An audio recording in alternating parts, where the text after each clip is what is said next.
Okay, bright new day. Hopefully everything looks better. I've got the focus problems taken care of. I'd like to apologize to anyone who's watched my videos over the past few years and wondered what the heck is wrong with this guy. Why can't he just use a capture device or something like that? And really, the reason I point the camera at the screen is because A, I don't have a capture device. I don't have anything to pipe signals through, but also, and this might sound a little paranoid, but I believe it's necessary to protect my work. My gaming computer, my work computer, my 486, my Pentium 2, my animation computer, and my second work computer, none of them go online. So I'll go in there and I'll edit the registry so that it will not go online. It won't look for internet signal, and everything's turned off that has to do with the internet. And I also go in and change the registry and the services so that it will never update the system. Okay, and if you have a system and you're working on it, I'd recommend doing that, unless of course you need a direct internet connection for what you're working on. But what I'm doing is programming, and the last thing I need is for an update to cripple my system or to make something I use not work, and those things do happen. There have been noted Windows updates where suddenly USB ports won't work, or Windows updates where programs will stop working. There also are kind of conniving updates where your system has to prepare to be updated or it won't work. They've been doing that with 10. I think they did it with 8 and with 10. They're going to be forcing people to use 11 pretty soon. So the system you're looking at here is my Windows 7 Ultimate system that is fine-tuned to never update and to never go online or anything like that. And it protects my work. So I also back up my work regularly onto external drives, and then I go and move the backed up folders to several other computers. So that's a lot of security. Probably more than what should be due an 8-bit Atari Homebrew game, but that's just me.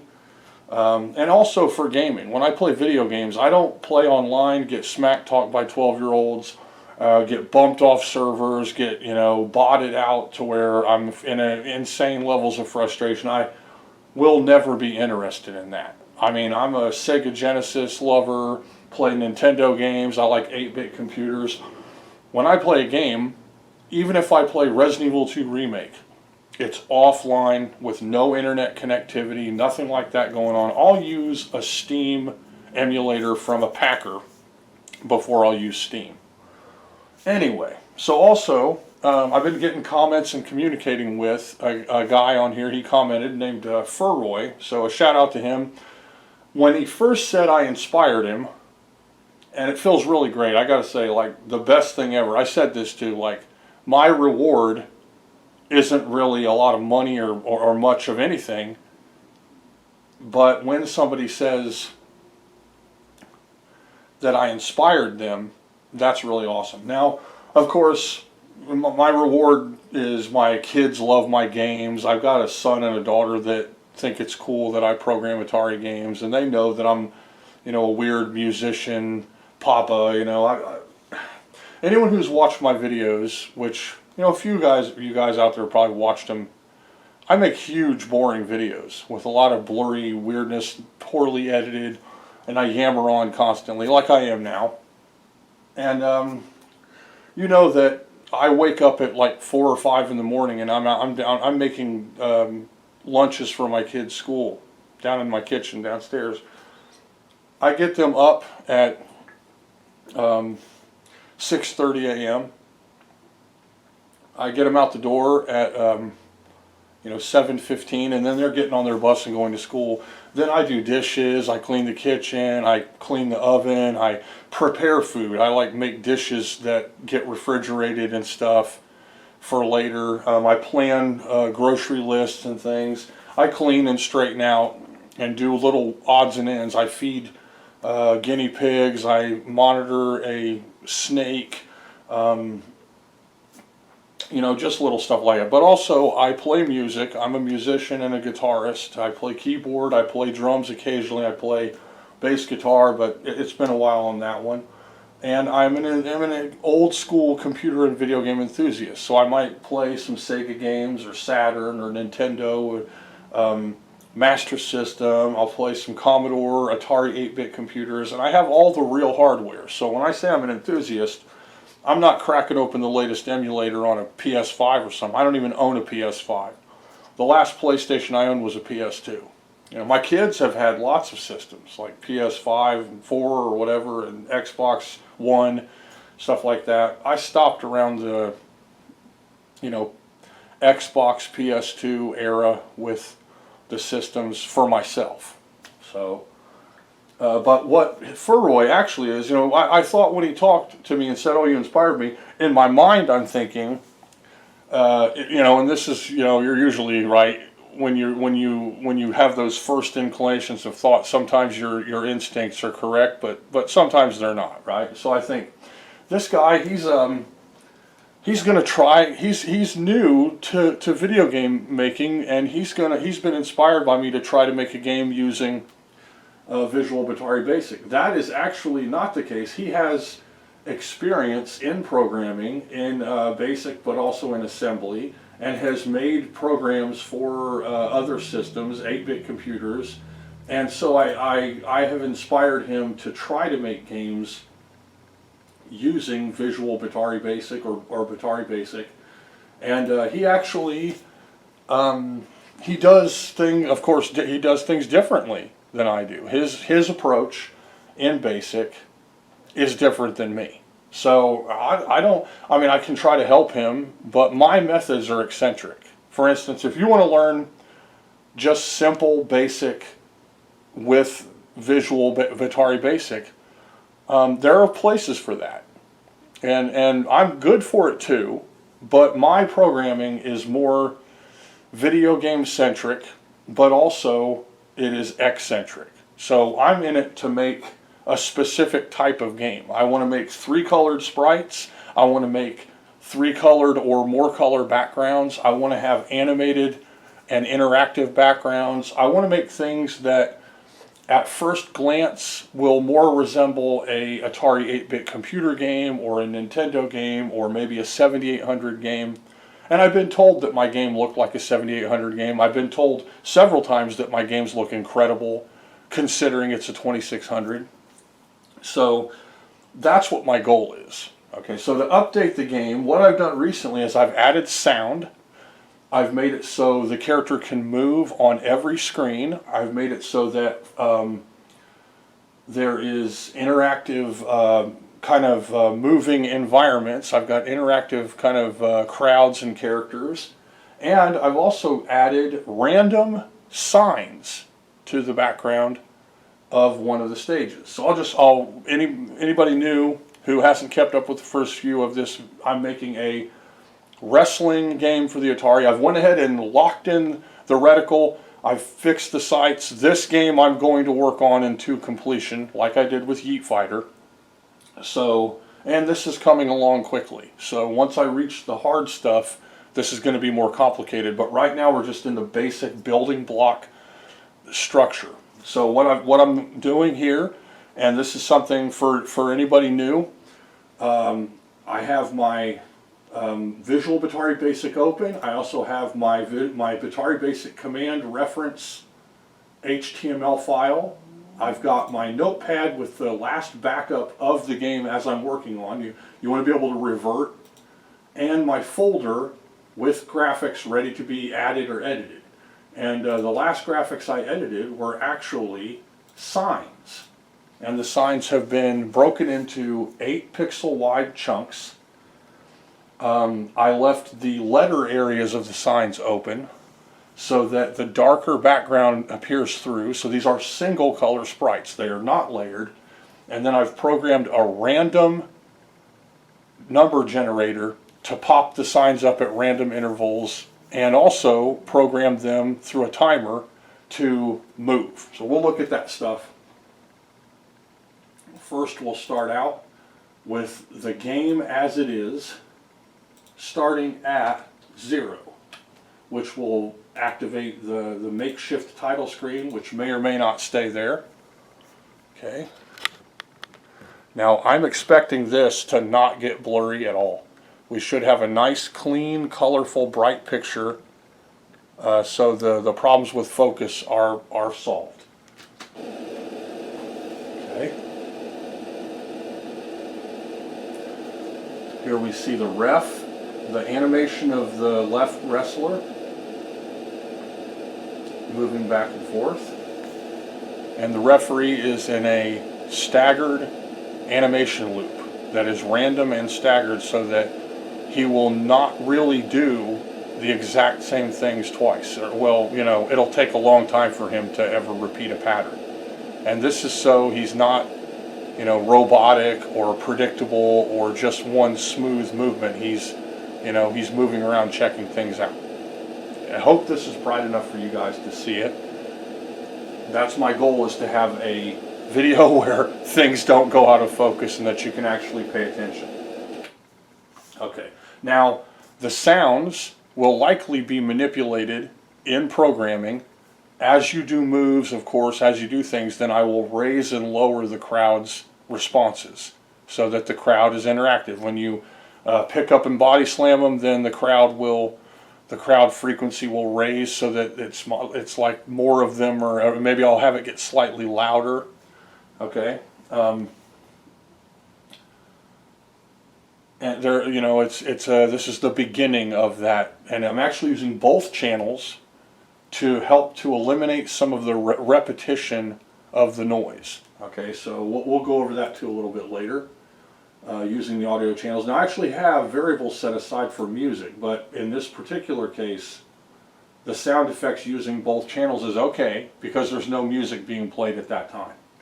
The music will be played at the beginning of the game, probably at the character selection screen, and at intros of the wrestlers before they enter the ring. Possibly the wrestler that wins will have a song played, but during the actual wrestling, I will probably not have music. I'll just have sound effects. Okay, maybe. Okay, now we're going to go ahead and show, let's see, well, okay, let's show the third screen first, because that one was the last one I showed that I've worked on, because I want to show some code before we get into the second screen and what it does. Okay, now, so I've changed the colors of the announcers so that they are, one is kind of a peach color. I'll probably go ahead and brighten that slightly, because what I'm trying to do is get the top announcer to be brown with his brown hat, the bottom announcer to be more of a peach color with his big face, and then the mouths are moving. Okay. The crowd shifts around. Now we have kind of an interactive, the guy moves now.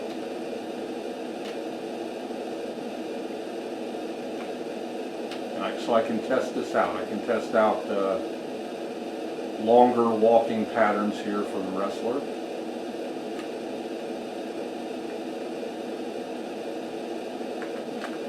Oh, it looks like, I don't know why, but the y-axis is being affected by the up arrow. So I must have programmed that somehow. There we go. And he's not interacting in a negative way with those top sprites, which is very good. I can use that. That's good. So here we go. Now I'm going to prepare the second screen, which is where they get on. You can get on the top rope. It's at the top of the ring. And we're going to scroll down to where that happens. Okay. We're in, let's see, C and D, whereas the last ones are E and F. So here's the, and it goes to controls now. Controls is where the joystick is getting its messages. Here's the graphic for the play field of the ring with the top rope. We have sprites that represent signs. Each of these is half of a sign. Here we have the X location. The Y location is the same. So it only has to be declared once, but then the random number also manipulates the y-axis of the sprites during that scene. Okay, we'll look at that.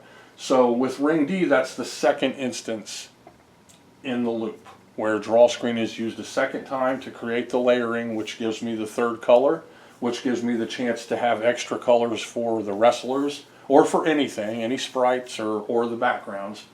And we can see it says, see if I can't get my hand here, right here, this small section here, S equals 1, then player 2x is 130.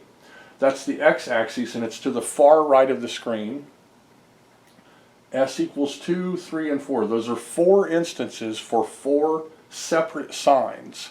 And then the sprites are assigned the same thing. If S equals 1, then that is that sprite and what it will look like. And so each number in that, using that S variable, I just realized that S is actually south as well. Okay, so I'll have to change that number later just so there's no problems with the directions of one of the sprites. No big deal though. In this it doesn't matter, because up and down aren't used with the player sprite yet. So then up here, and then of course this PF height 0, this is an 88 row background. It's the highest resolution multi-sprite background that you can use. And look, I have sprites there and it works. Now up here, this is my smaller PF height 3 multi-sprite background of 22 rows. And the corresponding left side sign. So there's a left and right side to the sign. So the signs are 16 pixels wide and then varying degrees of height. And they say messages. So we've got S1, 2, 3, and 4. Here are the time. This is the timer that moves the signs to add a shaky, rising and lowering. And when you see someone hold up a sign in a wrestling match, they usually don't just hold that sign perfectly still. They're like moving it up and down, right? Or they're moving. So there's some movement to it to catch attention. I went ahead and programmed that. So that's what this big block chunk is here. I'll go ahead and point from here down to here. And this is all tied to a timer. A is being used as the timer. So up here we have A equals A plus 1, and then we have 0, or not 0, we have the letter O is the new random number for this loop. Here we have A if it's less than 28. So the A counter is reaching a certain number, then it's seeing if the random number meets a certain criteria. Now I have to layer this backwards. If I don't, then the very first random number will be all you ever see. And notice that I'm putting my random numbers largest to smallest. So if you want to have lots of random number chances, then you'll want to layer them, at least in this case, because I'm looking at greater than values with the random number generator, from largest to smallest.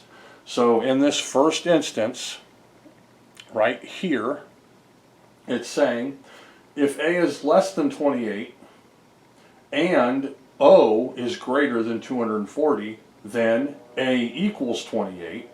Player 2 Y equals 82. That's the beginning Y-axis location for the sign. S equals 1. 1 is the first sign.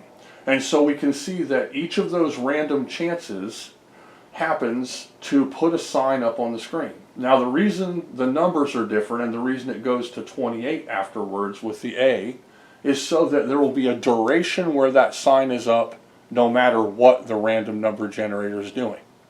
So the random number generator gets a chance in the first 28 counts of the A variable. It's basically rolling the dice, and 255 is possible number. So there's 255 possible numbers, and then that's why that first number is so high, is to reduce the chance of it finding it. It's a balancing act. So A is counting, and the whole time it's counting, before it reaches 28, it's also checking the random number generator to see if it's come up with a number that is greater than 240. Okay, if it does, then A will actually go past 28. From 28 to 255, A is counting up. Okay, but then after it finally does that, the y-axis for the player 2 sprite gets its location on the screen, and then the sprite is chosen. Now, then it runs down the list. It can be greater than 240, but what if it's actually greater than 200 as well? Okay, greater than 128, greater than 64. And so that's giving it a chance. If the number is 220, then it's not greater than 240, but it is greater than 200. That will make it so S2 happens instead of S1. Well, if the number is 150, then it's not greater than 200, but it is greater than 128. That will make the third sprite appear. If the number is, say it's 70, well, that's not greater than 128, but it is greater than 64. So the fourth sprite will appear. That creates 4 random sprites that can appear, but after they appear, they will get roughly 220 counts of that A variable to stay on the screen. And then, as long as the A counter doesn't find a number, which it will eventually, the sign will stay there. So it can actually stay there longer than 1 full count of the A variable. It just depends, because the numbers could be less than 64. So as many times as the random number generator comes up with a number less than 64, and A makes it past 28 without finding anything, the sign will stay the same. So this allows the sign to stay up for a random amount of time, but it will be a long time. It won't just shift and change rapidly. And you're guaranteed at least until A reaches 255. Okay? So now down here, we have the x-axis and the color for each sign. If S1 is chosen, then the x-axis is 122 for S1. S2 is 22, S3 is 52, S4 is 90. Those are left and right, horizontal x-axis locations for the signs. Now, because these signs are 2 8-bit sprite or 8 pixel wide sprites stacked next to each other, then the second loop, the second draw screen loop that I use, those will be 8 pixels off. So player 2x will be 98 instead of 90. Player 2x for S3 will be 60 instead of 52. And so on. They'll each be 8 pixels further away. That's why the x-axis has to consistently be updated to make sure that the sign is one left piece and one right piece joined together. Okay? So this is a way to use random number generation to have several things that will happen on the screen at random intervals. I have no idea when they're going to happen, but I do have an idea of how long the sign will stay on the screen.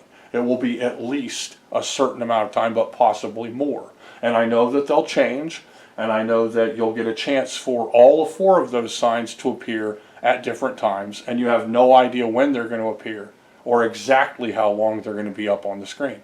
So it's entertaining. Okay. So when we scroll down here, this A counter, because A makes it past 30, if A equals 30, then, and this is if a sign is already up there, because the sign can actually be up there before it reaches that number, right? So then the y-axis will be updated to 1, meaning it goes up.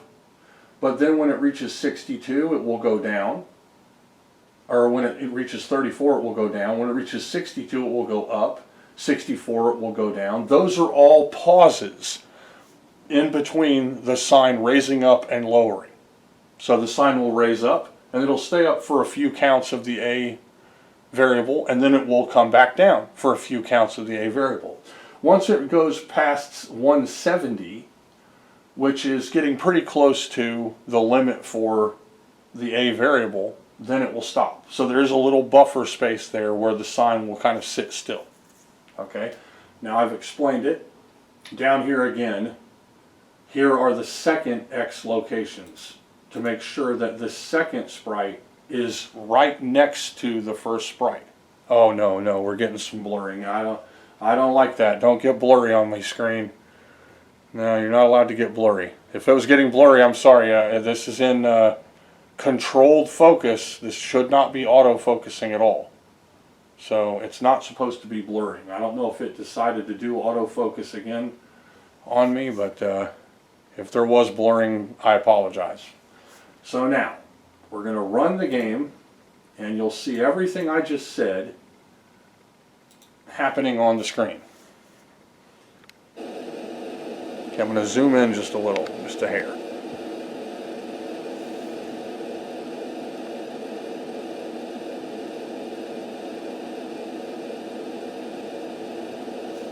Go ahead and turn down the volume. It's actually cranked up really loud. This is a more accurate 9 or 10 on the volume. I had it turned up for a different video. So what you were hearing before was roughly twice as loud as what the background would really sound like. This is what it will sound like.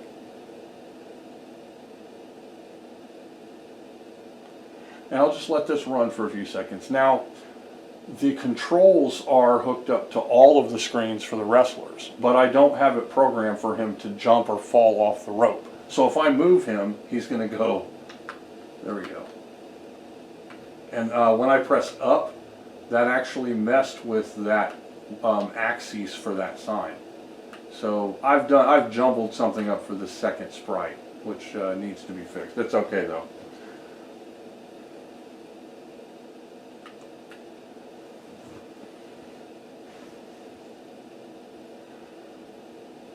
So my son came and watched this, right? And he's watching the signs, and he goes, "What is 867-5309?" I was like, hey, look it up, right? And then later on he came back and he goes, what does that really have to do with? And I was like, well, it's a song. I said there was a song back in the 80s. I said, okay, I explained it. I said back in the 80s, and probably still now, if you go to a bathroom stall, or you go in a bathroom, or you go to some cafeteria somewhere, or there's a place, you know, like a jail or something where people can write on the wall, they'll write stuff. And so one common thing to find on bathroom stalls and on walls and stuff back in the 80s, or before that, or after it, but I was focusing on the 80s, were phone numbers. And I said, you might be sitting in a bathroom stall in a Burger King, and someone has written, you know, for a good time, call, you know, 555-2354 or something. And he's like, well, would it be somebody's number? And I said, sometimes it was. Sometimes it was a joke, though. Like, it'd be the phone number for, you know, the sheriff's office, or for the dog pound or something like that, right? But sometimes it would be a person's real number. And I said, I think that 867-5309 was actually a woman's real phone number, and they used it in the song. And somebody has the phone number today. You know, someone has the 867-5309 phone number, but it's a song from the 80s that goes 867-5309. That was that song. It's really catchy. I told him too, once you hear the song, you'll never forget that phone number, like, for the rest of your life. So we have a sign that says NWA rules. Now, this game is called WVW, which is World Video Wrestling. NWA is my favorite wrestling, so I went ahead and just call out to them, put a sign up there that says NWA rules. I've got the 867-5309. I've got a sign that says pin me, which I thought was really funny. And I also have a sign that says don't jump. And when my friend saw that, she laughed. Because it says don't jump. Don't jump is a sign like people would hold up if someone's like up on a building and they're going to, like, you know, take a nosedive, right? So there are people holding up signs that says don't jump. Today they're probably holding up a sign that says please jump, or jump for my YouTube video, or something stupid like that. So I tried to add some humor to the signs. So here we have, and as you've noticed, if you're paying attention, these are all completely random. There's no way at all for me to know what sign will appear, for how long it will appear. I just know that there are 4 distinct signs and that they will appear. Now they take up space. So, you know, I don't want to put too many of them on there. Like, for instance, if I get rid of the title screen, then I could have a lot more stuff going on. I may actually have to do that, even though it's such a gorgeous title screen, that I really don't want to have to do that.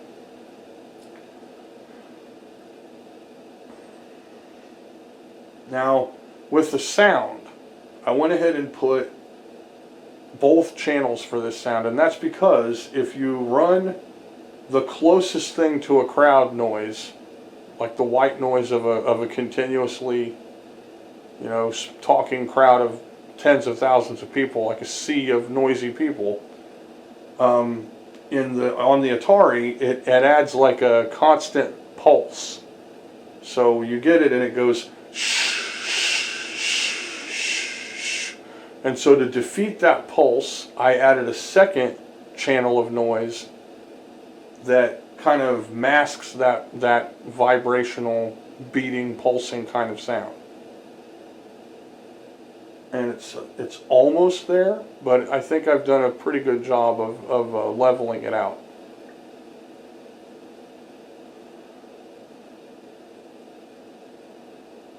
So this is progress.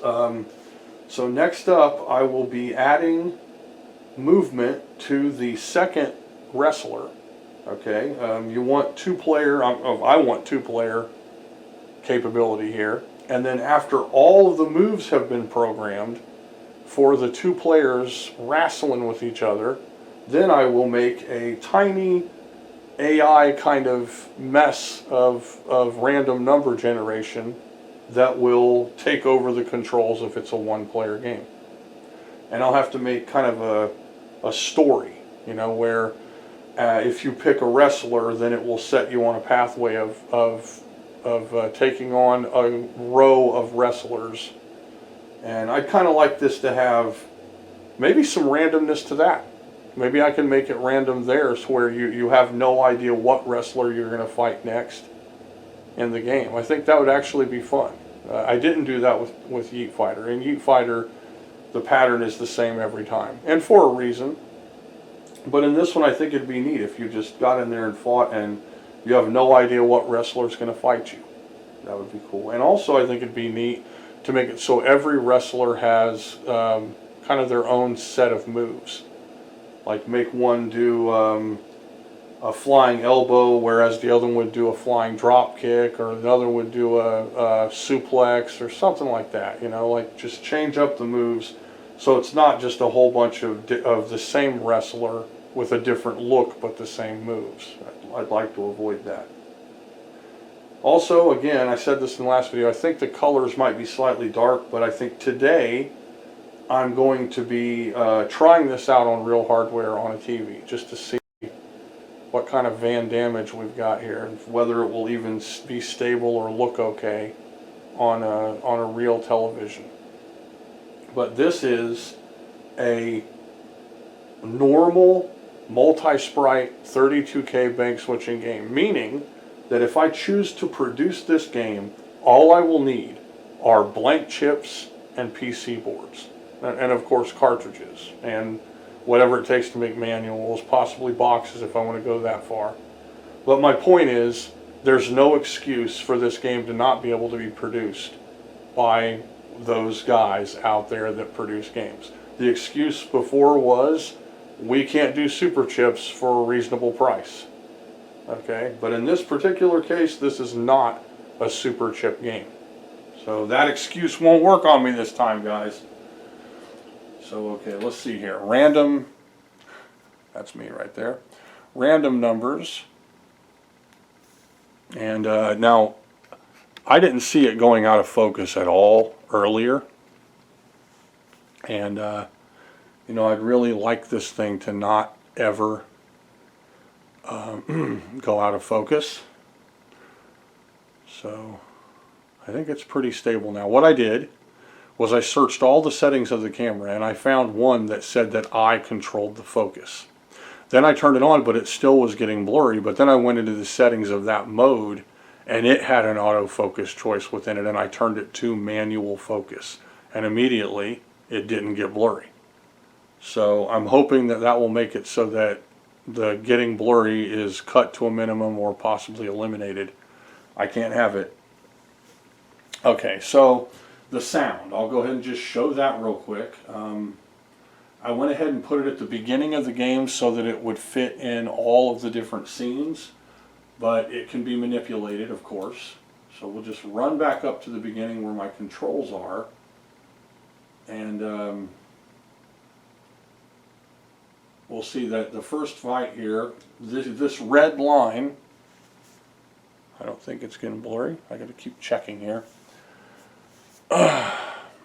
Right here, this is the way to make a noise. We have audio channel 1 at 8, audio frequency 1 at 31, audio volume 1 at 1. 1 is the lowest, 0 is off, or quiet. Audio channel 0, AUDCO, at 8. But here we have audio frequency 0 at 28. That is the frequency that cancels out the fluctuation pattern of the 31st frequency of channel 1, and then volume 1. So with 28 and 31 you'll get not so much of a audible wave pattern. I can actually show, I'll go ahead and show what I'm talking about. So we've got channel 8 frequency 1, let's see here, 831 and 828. So let's show that quickly in the sound generator. 831 and 828. Okay, here we have our sound generator.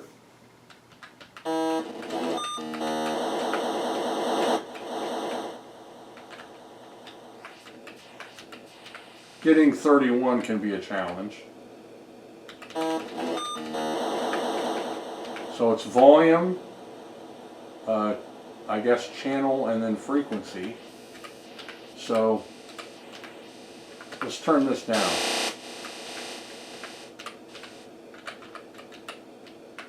So that you can hear the difference. It changes so fast that just trying to get it to stay on. There we go. Okay. I'm going to turn it up. Hear the how it's almost like pulsing. Okay, now I'm going to turn up the volume of the second channel.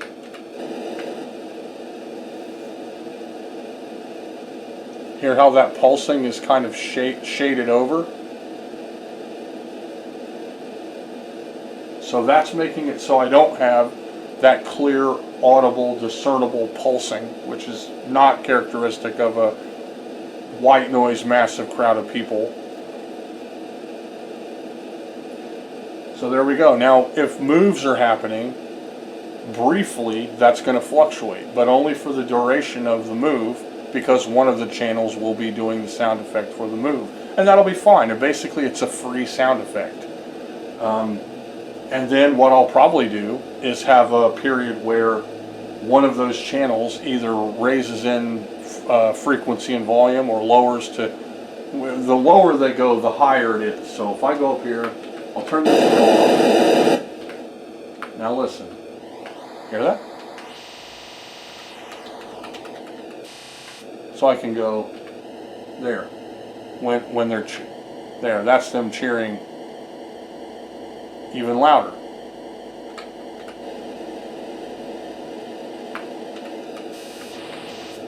There we go. There's 30.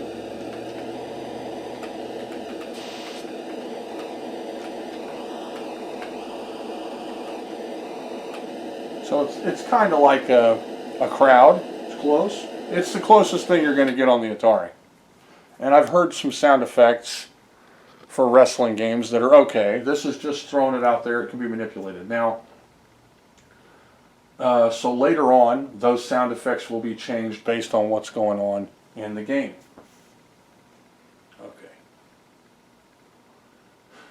Okay. So that's an update on how far this game has gotten. If anyone actually wants to help out or interact or whatever, tell me what you think about the graphics, about the scene, about the game, anything. If you tell me what you think of the title screen. That's something I'm thinking of omitting just to free up ROM space, but this is the title screen. I'll probably add some letters if I can or something, or I may just leave it the way it is. Okay, so there's the title screen. My camera is scooting. There we go.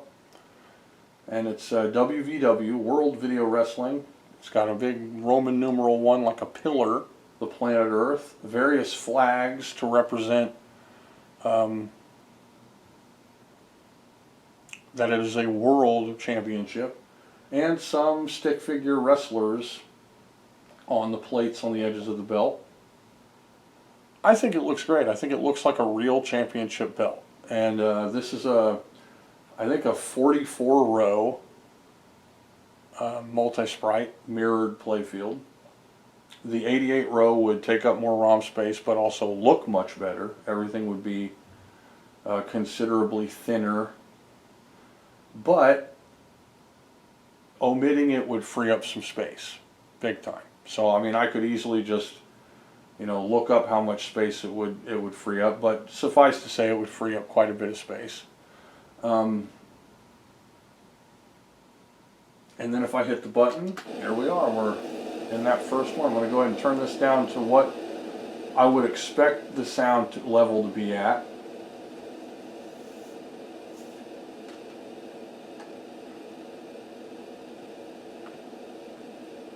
Okay. Of course, also we can do changes in ring colors. We could, you know, do little things to change the game around. I am really pleased with how this is turning out, though. I think it's going to be a lot of fun. These are some fun toys to play with. So that's where I'm at with it. Any comments, any likes, shares, subscribes, anything like that, thank you very much. You tell me I inspired you, that's the greatest thing I ever heard, you know. Now, I will say this one thing, though, before I go. I've used assembly on Atari 8-bit computers. I've tried it with color computer. I think it's great and everything, but we're talking about two different universes of coding. With assembly, you're using 3-letter mnemonics to add data to a stack and then pull data off of a stack. Something that you can throw together with a high-level language will take you 1/10 of the time or less than what it would take to come up with that same thing with assembly code. The assembly things I did were straight out of an instruction book that said, type this and this is what you will get, and I did it. And I can tell you that it was so boring and frustratingly long.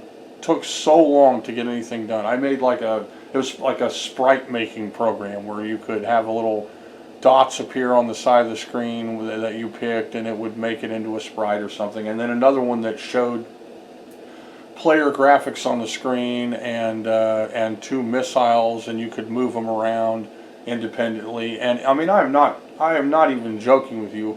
It took so long just to get that tiny thing to happen in assembly, and that was on computers that are, you know, it was on the Mac 65 cartridge with DDT. I've had the orange cartridge for the Atari 8-bit computers for a long time. I've had TSM Plus for the color computer, and yes, I would like to use them one day to make games and have fun and stuff, but, you know, just to elaborate, I am not primarily an assembly coder, okay? And so I put it this way, okay? And you know, this is my take on it, and I'm sure people feel differently about this. That's whatever. You feel the way you think you got to feel. That's fine. But okay. Since assembly, things have happened that make it easier to code, and people have used it. So a lot of your favorite games that have ever been made were made using C, C++, Python is a popular one today. BASIC. Okay, now BASIC in the old world used compilers, and you had to have a basic ROM or a cartridge, and so it was harder to get a usable product. The results were usually slower. You have less control over graphics. Everything's slower. Atari made a 6-page horizontal control function to be used in BASIC to make games faster, so you'd have an easier time programming. They wanted people to program games in BASIC. BASIC today generates bin files, binary files. Okay, those bin files, the system doesn't even know the difference between that and something that was coded in assembly. Some of the basic programming languages today actually create assembly mnemonics to be studied. That's what Visual Batari Basic does. Okay, but you can make games as good or better today with Basic than people do with assembly. And to encourage assembly use today is to gatekeep and to basically troll and goad somebody who doesn't need it.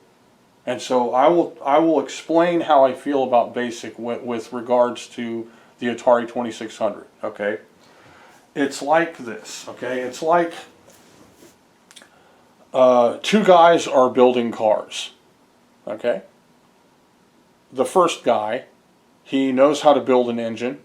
Okay, and so he builds an engine. He mounts the engine to a frame. He puts a body on the frame. He has his car, but he doesn't know how to paint, he doesn't know how to detail, he doesn't know how to weld, but he has a car, he built it. Now the second guy, he gets a frame with the engine already dropped in and mounted. He puts the body on it himself, and then he details it and paints it, and then he welds stabilizers so the vehicle will perform better. Now, it looks better than the other guy's car. It performs better than the other guy's car. The guy goes out and drives the car around the city, and everybody oohs and ahs and nods and thumbs up at him and everything. Then he comes home and he parks, and when he gets out, the first guy says, "You should have built the engine. Real men build the engine." Okay? And that's what coding in assembly versus BASIC is like today. Okay, I am the guy who just gets the frame with the engine mounted. I put the paneling and the body on it. I detail it. I paint it. I put it all together so it's stable. Okay, now this is a great analogy of it because the limitations of the Atari are the same regardless of what operating system or what programming language or environment you're using. The system was made for Pong. Okay, it was made to show two colored paddles on the screen, two missiles and a ball, a border color, and a score. That's what you get. Everything beyond that is a manipulation of the system to create more graphics than what it was originally intentionally designed to create. So whenever you see any of like Tapper or something like that, somebody is using manipulations of it. Asteroids, any game, any of the games where it's not Pong or some kind of Pong-like game. Even Tank Pong, it's a Pong-like game. The tanks are Pong paddles drawn to look like tanks. The playfield you're in is playfields that limit the movement of the tanks. The shot from the tank is that player's missile bouncing around, and then there's a score, and there's little life counters and stuff. Okay, so when you code for the Atari 2600 specifically with assembly, you're going to reach exactly the same limitations as someone using Visual Batari Basic, because Visual Batari Basic was made to have a balanced representation of things to do on the system that are within its limitations. And it truncated it into two different main kernels, the standard kernel and the multi-sprite kernel. The standard kernel allows you to have two sprites, two missiles, a ball, player graphics a score, some additional things, little kernel options and some additional mini kernels. You can make a title screen, you can add life bars or life counters, change the location of the score, change the score into broken off pieces. Okay, what I do is layer graphics to create better looking sprites within those same limitations. So that's a specific method that I do that I somewhat discovered on my own. Okay, I was layering sprites to try to get punching and kicking to happen with a second sprite layer. So I layered the two playfields, two draw screens together, and I ended up realizing it was creating a third color. So I knew I could do 3-color sprites that look like tile-based graphics, and I don't need to use player colors or player 1 colors, that I could layer the backgrounds, like I am here with that are single-color backgrounds, to create multicolored backgrounds, and I don't have to use playfield colors. So those additional kernel options that take away things that you could be using in the game, I don't have to use those. Now the multi-sprite gives you higher resolution backgrounds, but all playfields are mirrored and exist in ROM. But you have 5 sprites and then the player 0 sprite. That's 6 sprites to be able to deal with, as long as they follow the horizontal line rules. That's extremely useful. You also have missiles, but they're fixed at 1 pixel height, but can be 1, 2, 4, or 8 pixels wide. You have the ball. If you're doing 2 draw screens, you have 2 of those you can move around and use. There's a lot there. And if you do start with assembly, you're probably going to reach a plateau where you're in those same general limitations. Now the main difference really, is that they made a block style pixel that's fatter. Originally the assembly could do single pixels, but the systems were set initially for what's called a double wide pixel. It's basically that the pixel is actually 2 pixels side by side. The Atari 8-bit computer, the Commodore 64, most of those systems would do that because it conserves ROM space, it's less to put into RAM, it takes up less space. But what it does is it makes it so all of the games that are made for those systems, all the sprites are fat, little long rectangles. It makes the graphics look wrong. That's even how the 7800 is. If you look at 7800 graphics, everything, all the pixels are little flat rectangles instead of perfectly square pixels. So they said, we don't want people to make games that are, exactly like these assembly, old fart, gatekeeper, grandfathering programmers from the past, because that wouldn't be fair. So we're going to make these not just double wide pixels, but fat pixels. So the pixels, instead of being 2 pixels side by side, are actually 4 that form a perfect little tiny square. When I draw graphics using a paint program, that's how the pixels are when I zoom in, because they are 1 pixel that's zoomed in. When I put that in Atari, it looks exactly the same as what I drew in that paint program. So it's actually better for me. And then of course it uses even less ROM space. It uses even less of the system resources to create larger, more colorful sprites. What I see as a kind of a hobbling of the system with respects to the resolution of the sprites is actually empowering for me. It allows me to do even more with what I'm given. So I'm not going to say you can't make a great game in assembly. That would be stupid. But I will totally say that Atari graphics are archaic. You favor them, but they were replaced with tile graphics. What I'm doing makes something that looks more like tile-based graphics on the 2600. That's my mode, that's my method. I am not an Atari assembly programmer, and I have absolutely no intention of using assembly primarily for any of my programming for the Atari. And there are great programming languages that are basic that anyone can use to make excellent video games. And I will not succumb to gatekeeping, grandfathering, old fart assembly tactics that make me look stupid or wrong or bad or underpowered or unintelligent when it comes to programming, just because they had to learn addresses and how to count in decimal versus hexadecimal and all this other crap. Look, if you want to have to do that to get good results, yeah, you can be stuck in that. It's very frustrating because I know they're wrong. But yeah, if you want to take twice as long to make something that looks like crap, then by all means get stuck in that world of assembly. If you want to do things the way I'm doing it, it's faster and easier, it can look really good, and you can have a lot of fun. Okay, like I want to play with my toys. I want to buy my toys and open the package and play with the toy. I don't want somebody yelling at me, hey, I poured the mold, I made my own toys, you didn't make your own toys. That's stupid. I don't want some guy going, oh, well, you're not a man because you didn't build your engine by hand, you had to buy an engine. Who does that? Everybody buys an engine and drops in, or buys it attached to trim, or buys the car completely built. Okay? So that time has passed where it was necessary to have assembly to be able to do really good stuff. People haven't done that in a very, very, very long time. Okay? You can use C, C++, Python, Basic, Visual Basic, QBasic.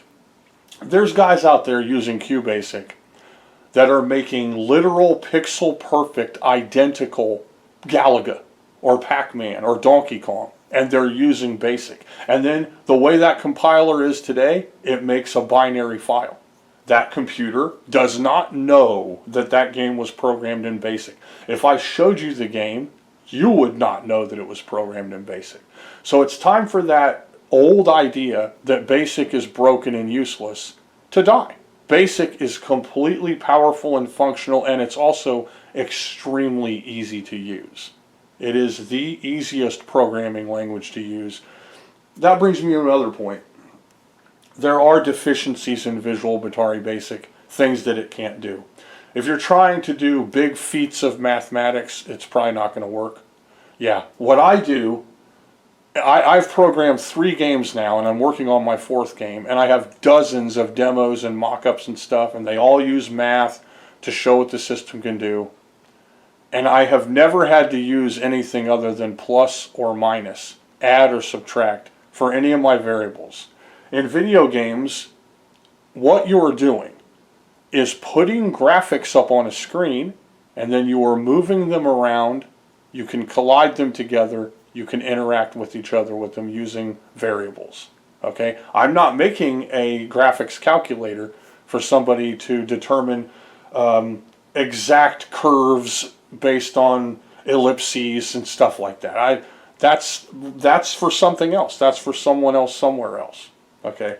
So just again to clarify, this is if you want to have fun using BASIC to make an awesome game. I am not an assembly programmer in this regard. I've not desired to make an Atari game using assembly. Okay? And you know, if I make a computer game, I'm using C++ or using Python or something like that. I mean, it's something that's easy to learn, easy to use. If I make a 7800 game, I'm using 7800 BASIC. If I make a Sega Genesis game, I'm using base EGA's or BASIC. It's as low level as you can possibly get with BASIC. It's basically in static. You make something and it pops up on the screen and it works. It takes up very little ROM space. It turns it into a binary file. It really is that good today. So I don't want to get in this argument, and I got trolled constantly, okay, about this. So, you know, this is not something to even be brought up again. I was 10 years ago being trolled about loving BASIC over assembly. So anyway, you guys program, have fun, comment, please talk to me if you want to say something, if you have any opinions about this game, ideas of what I should do, anything you might need help with if you want help. Tell me how, if the video looks better, if there's little or no blurring, you know, be there.